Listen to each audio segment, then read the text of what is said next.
Hi, this is Dr. Frank with the Church of Rational Truth. Today we're going to talk about something that's very controversial, and that is physician assisted suicide.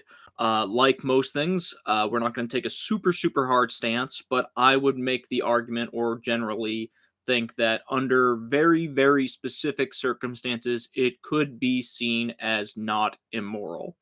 I would say the big argument for it being immoral, if we're going to look at both sides of the coin, is that any kind of murdering or killing someone is usually seen as not a good thing. And some people are absolutists, where they would say, no matter what, killing anyone for any reason is immoral and not a good thing. And I would say if you did subscribe to that logic or that theory, okay, I could see that. If you think that naturally everyone should die as they will and no one should intervene in someone's life or death, that is one argument, but I would also say that's not the only time we do it. This isn't the only time where we decide if someone's going to live or die. There's the death penalty, there is war, there are lots of other things where we do intervene in someone's life, and there's even things that are somewhat short of physician assisted suicide, such as hospice or palliative care, where you're not really killing the person, but you're also not helping them live. And one could make an argument that if you're not doing everything you can to help someone live, are you in some sense helping them die? I would say that's a bit of a stretch, but that I think is what you would have to argue to say that physician assisted suicide is absolutely 100% of the time immoral. So then, what would be the argument for the morality of doing it? Well, I would say what you're doing is, as a physician, you would be reducing suffering. And there's a lot of times where we have to prioritize reducing suffering over preservation of life. Now, most doctors always want to preserve life, and a lot of times doctors will argue that they shouldn't be involved in executions because they have sworn with the Hippocratic Oath to preserve life and to uphold life in all of its forms. And I do agree with that. I think a big part of physician is saying that you do think that life is very valuable and that it should be preserved whenever possible. But like we said before, with palliative care and hospice care, there is a point in which we say, well, sometimes happiness, relieving pain, relieving suffering outweighs that of trying to preserve life. There's a point where there is so much pain and suffering that you would rather do what you can to relieve that pain and suffering at the cost of life. Then, from that logic, I would argue that physician assisted suicide would be an extenuation of that logic. If you could argue that at some point it is not worth extending someone's life artificially because of how much they are suffering, there must be a point at which the suffering is so much that the life isn't worth extending at all or worth actually stopping. Uh, Now, that I think is on extreme, and I would say that physician assisted suicide should be seen as something as an extreme edge case that probably shouldn't be something that is very common or something that happens quite a bit. I would say if you were to do it or you were to approach it as a society or as a group in a moral or ethical way, it shouldn't be something that's seen flippantly. It shouldn't be something that's done knee jerk. It shouldn't be something where a single person has control over it. I think it's something that should be regimented. I think it's something that you would have to have multiple people consenting and agreeing on.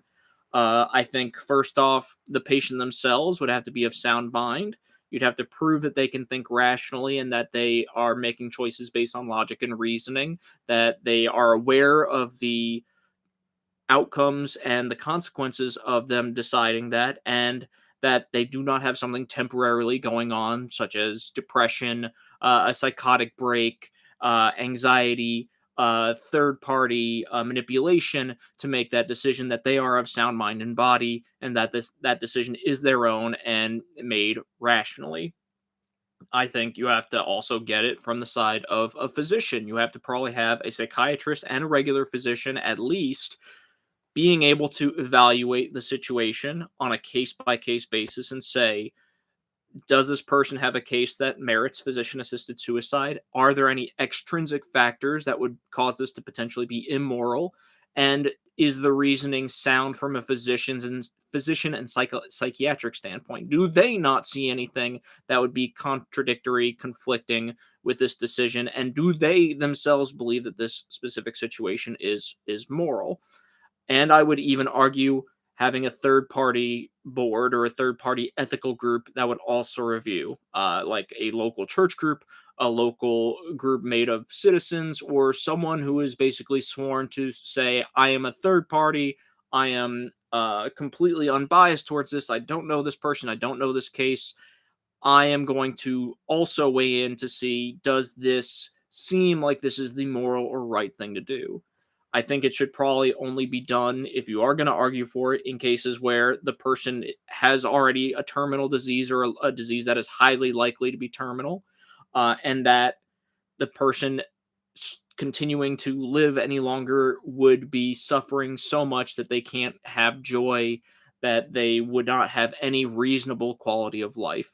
Um, One argument I would say is if you see a deer or another animal that has been hit by a car suffering at the side of the road and that they are likely going to die anyway, I don't think many people would argue that putting that animal out of their misery is highly unethical. A lot of people would say, no, that is actually probably compassionate so that their last few hours are not spent suffering, agonizing pain, difficulty breathing, drowning in their own fluids. Really horrible way to die. And some people would argue, or I would say a large number of people would argue, that it is more beneficent or it is a more moral thing to actually speed their death along rather than to let them suffer there for hours.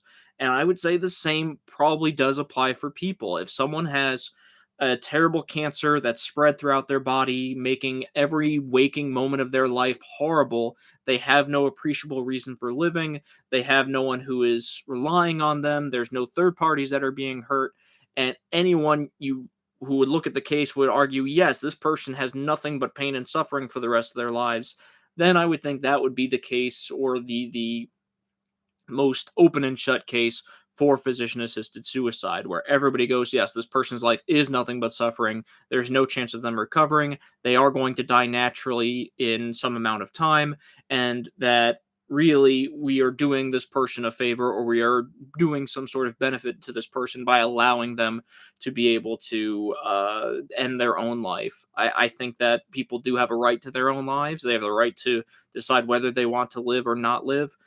And I think under certain circumstances, not all, that they should be allowed to remove themselves from living. That they should be able to stop their own existence if they so choose, and they are of right mind and body.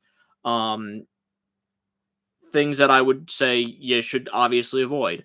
You should obviously avoid a streamlined or completely streamlined system with very few checks and balances. And I think one thing that many people fear is that you're going to get a Dr. Kevorkian rogue physician where he's just going to go check, check, check, done, done, done. All these people hit this button and you will kill yourself.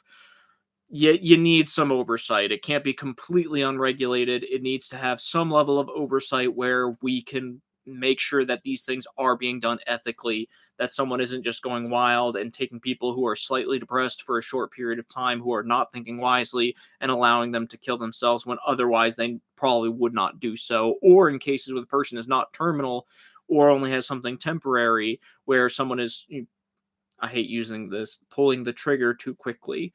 Um, but I do think that if done properly, you can relieve suffering. If done properly, a physician could make it so that someone could end their life in a way that is not painful, that would be successful. And by assisting, you would actually be reducing suffering rather than adding to suffering. Now, many physicians are probably not going to agree with that. And I also think it's going to come down to a personal and ethical decision. And I really do think, like most things, it is going to be a case by case basis. I certainly, if I was to be involved, if some patient was to talk to me, about physician assisted suicide, it would be a very long, difficult conversation. I probably would not want to be involved, mostly because of the legal and ethical issues. And one of the big things is the legality of it state by state. And honestly, if it is illegal in the state, I wouldn't supersede that unless I was having some sort of really really extreme circumstance to go past state laws. But I think that it is something that we have an ongoing discussion about. I think it's something that we should see as a possible form of compassion, but also it seems like it's something that really shouldn't be that common. It should be a very big rarity or only done in a handful of cases, that it shouldn't be seen as a very common thing or an everyday, okay, great, we're going to, talk about physician assisted suicide. But I think the first step is having a nice, open, honest discourse about it. Let me know what you all think. If you think there are goods, bads, things that we haven't talked about, things we haven't explored, leave them in the comments. We'll probably have more discussions about this in the future because it is very controversial. And there are positives and negatives of both sides. So let us know. Thank you so much for watching. Once again, this is Dr. Frank with the Church of Rational Truth, signing off.